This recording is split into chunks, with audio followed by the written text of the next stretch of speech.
Hey, I think we're live. For anybody who's coming, um, I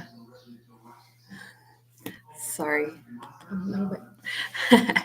Well, we're here again, and I've been enjoying this a lot. And people have been so very sweet. The people who have been listening are seem to be enjoying the story. Hopefully, we'll once we get this first book out, I think it'll be really fun because then if you ever want to binge, you can just go back and listen to two or three chapters at a time. But it's been really fun doing it live like this because when people can't hop on live, then it feels like we're actually connecting, which is so fun because I miss my children and that's what it's all about. So it's been awesome.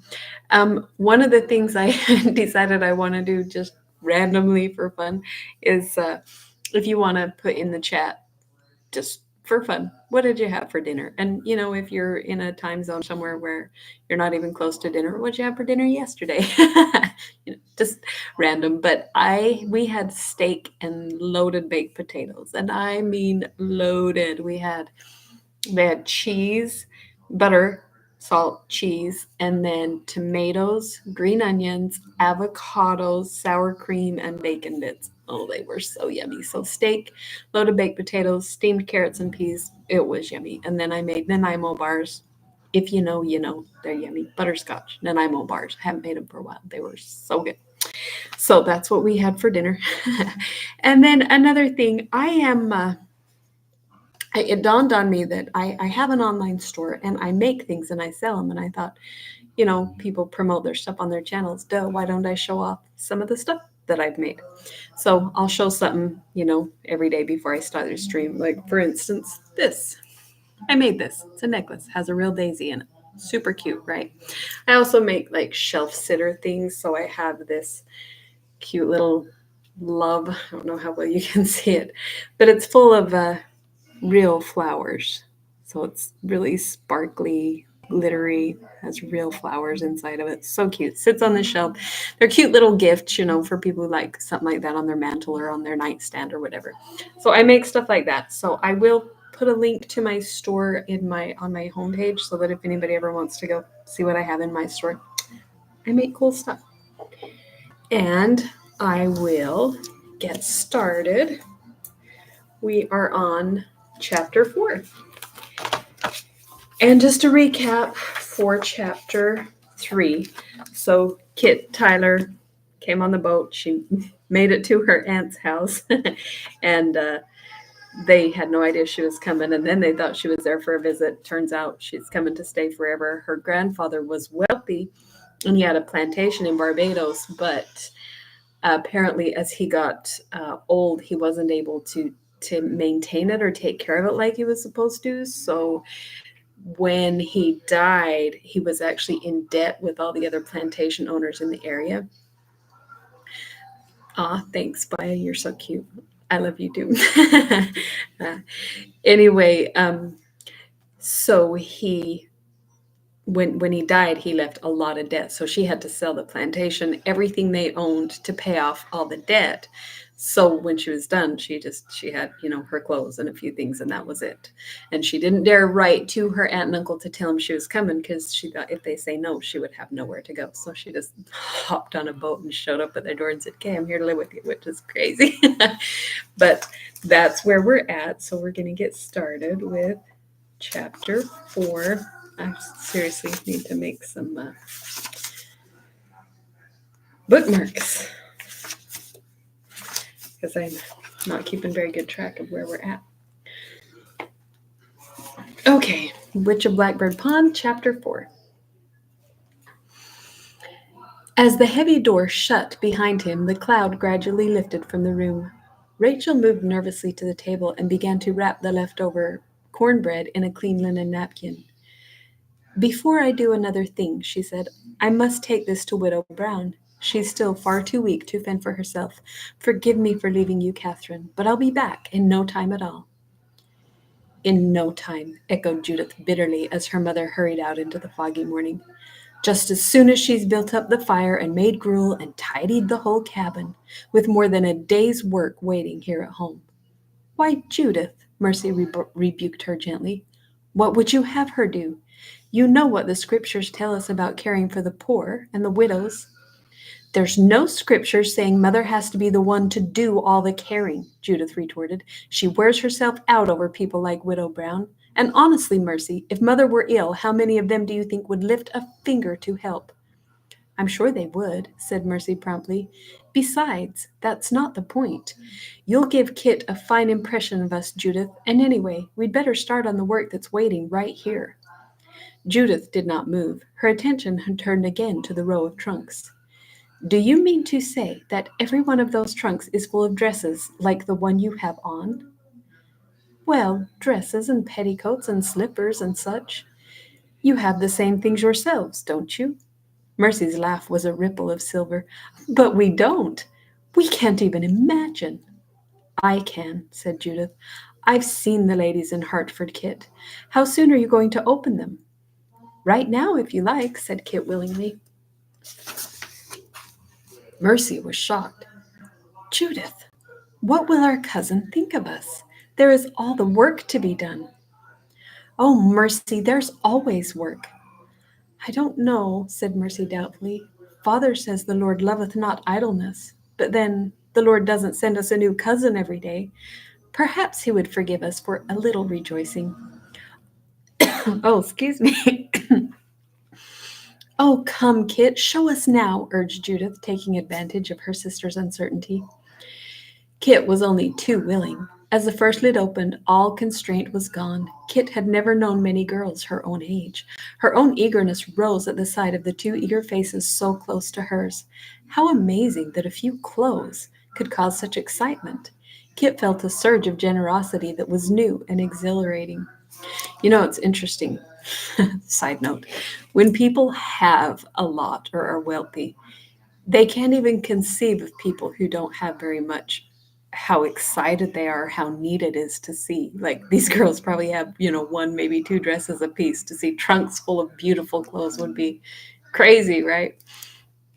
It's funny how when you have a lot, it's not that big of a deal to you. And when you have nothing, to get even a little is very special. So it makes you grateful that you have to work for everything you've got instead of having it handed to you. Imagine, cried Judith, pulling out a handsome gown of filmy silk. 5 slits in the sleeves. Our minister preached against slit sleeves, and Father won't let us make even one. I don't know how familiar anybody is with the way they made the clothes in the day, but they would have their sleeves and everything was lined. They had multiple layers, so they would have usually another color under the sleeve, and then they would slit it like once so you could see the other color underneath, or 2 or 3, and so it was, and they had to be fine and stitched really beautifully. So the more slits, obviously, the finer and more fancy and beautiful it was, which, probably the reason the preacher preached against them is vanity, right? And so many ribbons and bows. And oh, Kit, a red satin petticoat. How gorgeous. Here are the gloves. Kit opened a box. There's a pair just like mine, Judith, and a pair for you, Mercy. Please, you must take them.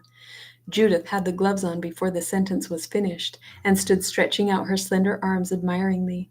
Mercy stroked hers with a timid finger and laid them gently aside. Then Judith pounced on the dresses. Try it on, suggested Kit. Seeing that Judith could scarcely take her eyes from a bright peacock blue patassoy. I don't know what that is. I need to look it up. I don't have my phone with me, but I'll have to look that up. Judith needed no urging. Dropping her own homespun skirt unashamedly on the floor, she drew the shining folds over her head. Why, 'tis perfect, exclaimed Kit. It makes your eyes look almost green. Judith tiptoed across the floor, straining to see herself in the one small dim mirror that hung over her chest. Truly, in the vivid dress, Judith was breathtaking, and she did not need the mirror to tell her so. Oh, if William could see me in this, she breathed, ignoring Mercy's worried protests. Kit laughed delightedly. Well, 'tis yours, Judith. 'Twas made just for you, and there's a little cap with ribbons to match. Now, where did I put it? There! Now, which one will be best for Mercy? Goodness, what use would I have for such things? Mercy laughed. I scarcely ever go to meeting. Kit hesitated, chagrined, but Judith's eye had fallen on a light blue bowl, and she lifted it impulsively. This would be perfect for Mercy, she exclaimed. Kit unfolded the delicate English shawl and dropped it across Mercy's shoulders. Oh, Kit, how beautiful! I never felt anything so soft, like a kitten's fur. Delight and protest struggled in Mercy's face. I can't take anything so lovely. Judith was back at the mirror. Just wait till I walk into meeting in this on Sunday morning, she squealed. A few people I know won't hear a word of the sermon. Why, girls, what on earth? Rachel Wood had come back unnoticed, and she stood now staring at her daughter in the peacock blue gown with something half fear and half hunger in her eyes. Oh, Mother, look what Kit has given me, cried Judith. I am looking, stammered her mother. Judith, you look... I scarcely know you. You should, Aunt Rachel, Kit spoke up boldly, because you must have looked just exactly like that yourself. I know, because Grandfather has told me how beautiful you were. The two girls stared at their mother in astonishment. Rachel looked dazed. I had a dress, just that color once, she said slowly. Kit dived impulsively into the trunk. Put this on, Aunt Rachel, she coaxed. See, it ties under your chin like this. Oh, 'tis just perfect. Go and look at yourself. Rachel shied away from the mirror, her cheeks pink with embarrassment. Under the little beribboned bonnet, the years had dropped away from her face. At her brilliant eyes and tremulous smile, her two daughters stared in unbelief. Oh, Mother, wear that on Sunday. Promise you will. But the color had suddenly drained from Rachel's face. A chill swept across the room from the abruptly opened door. On the threshold stood Matthew Wood, staring from his awful height at the littered room, the gowns tumbled over chairs and benches, and the guilty faces of his womenfolk. What is the meaning of this? He demanded. The girls were watching Catherine unpack, Rachel explained helplessly. How are you back so soon, Matthew? Can a man not come back for an axe helve without finding his house a shambles? I guess we forgot ourselves. Rachel's fingers jerked at the bonnet strings. Judith was not so easily intimidated. Look, Father, she attempted. Kit has given me this dress. Did you ever see anything so handsome? Give it back to her at once. Father, no, I never had. Do as I say, he thundered. Uncle Matthew, broke in Kit, you don't understand. I want her to have the dress. Her uncle regarded her with scorn. No one in my family has any use for such frippery, he said coldly, nor are we beholden on anyone's charity for our clothing. But they are gifts, cried Kit, tears of hurt and anger springing to her eyes. Everyone brings... Be quiet, girl. It is time you understood one thing at the start. This will be your home, since you have no other, but you will fit yourself to our ways and do no more to interrupt the work of the household or to turn the heads of my daughters with your vanity. He's a real peach. Now you will close your trunks and allow them to get about the work they have neglected. Rachel, take off that ridiculous thing. Even the gloves, Father? Judith was still rebellious. Everyone wears gloves to meeting. Everything. No member of my household will appear in public in such unseemly apparel. Mercy had said no word, but now as she folded the blue shawl and laid it quietly on top of the trunk, Rachel found courage for her only protest. Will you allow Mercy to keep the shawl? She pleaded. 'Tis not gaudy, and 'twill keep the draught there by the chimney. Oh, and we'll keep off the draft there by the chimney. I was like, that doesn't make sense. It'll keep the draft. I missed a word. Matthew's glance moved from the shawl to his daughter's quiet eyes, and barely perceptibly the grim line of his jaw relaxed. So there was one weakness in this hard man. Aw, he has a soft spot for Mercy. Aw, that's cute. Very well. Mercy may keep the shawl. I thank you for it. The bitter word was forced out just in time. Had it not been for this hint of grace, Kit's anger might have erupted in a scene that would have spoiled all her chances on this first morning. As it was, she felt an unwilling respect that made her hold her tongue and set to work folding and replacing the piles of clothing. Judith's tears were packed away in the folds of the blue dress. There was silence after the door had shut once more. Well, sighed Rachel, 'tis all my fault. I can't blame you girls, but at my age. And the board not even cleared from breakfast.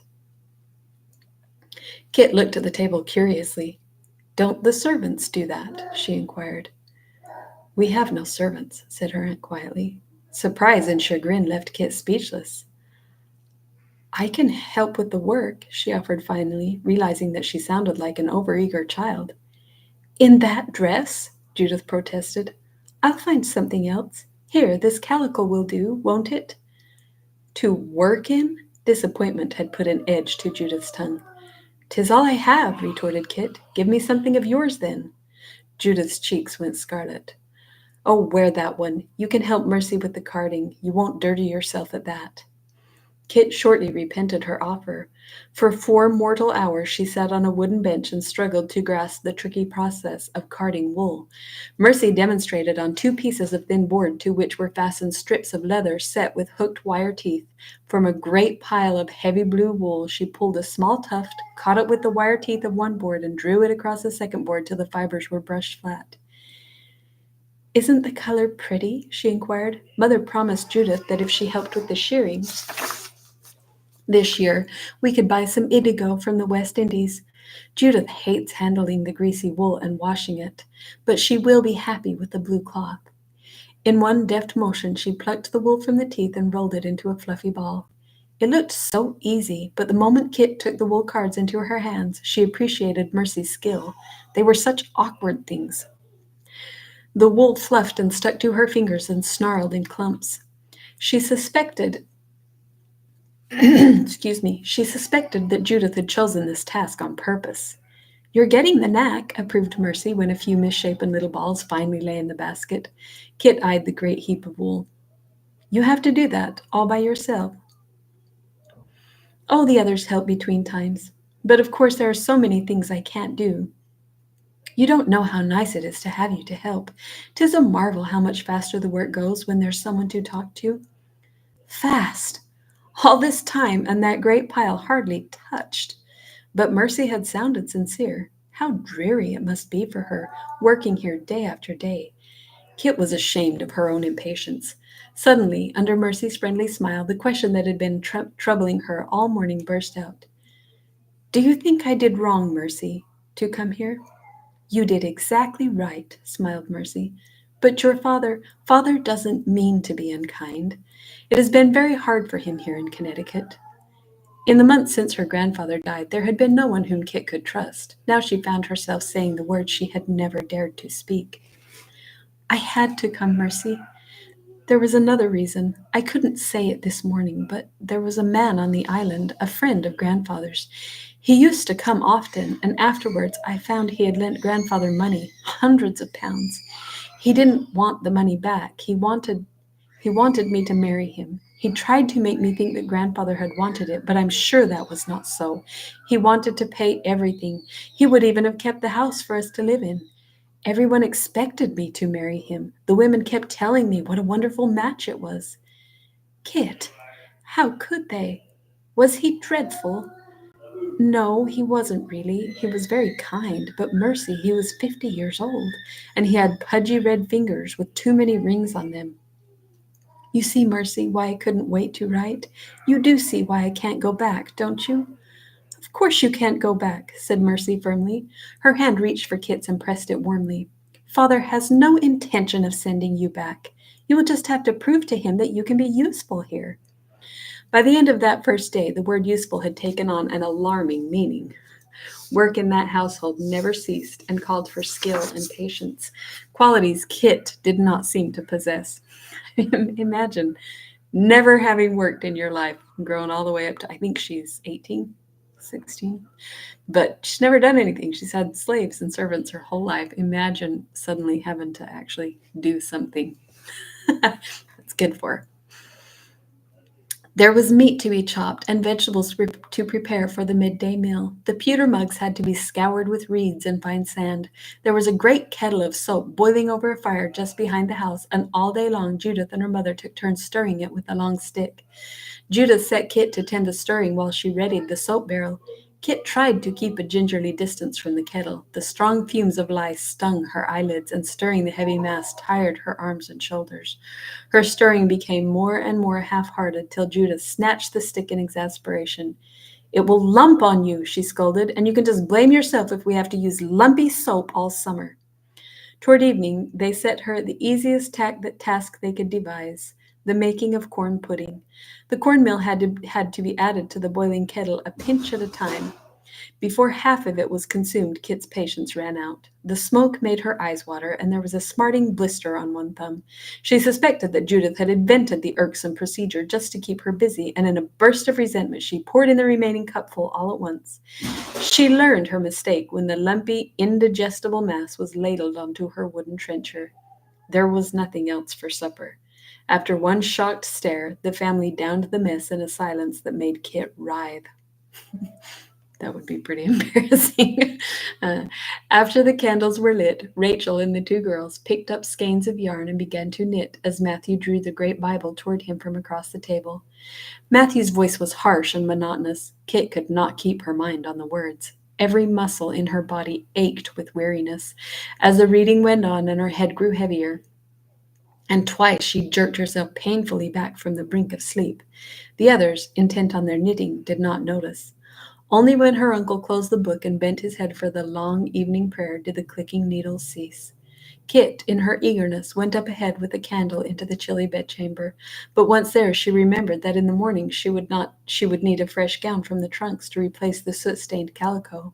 Going back down the stairs, she overheard some words not intended for her ears. "Why does she have to sleep with me?" Judith demanded in a sulky tone. "Why, daughter," her mother rebuked her, "are you not willing that your cousin should share with you? If I have to share my bed, will she share my work, or will she expect us all to wait on her hand and foot like her black slaves? Shame, Judith. The child tried her best. You know that. A 5-year-old could do better, as if things weren't bad enough here in this house. If we had to have a cousin at all, why couldn't it have been a boy?"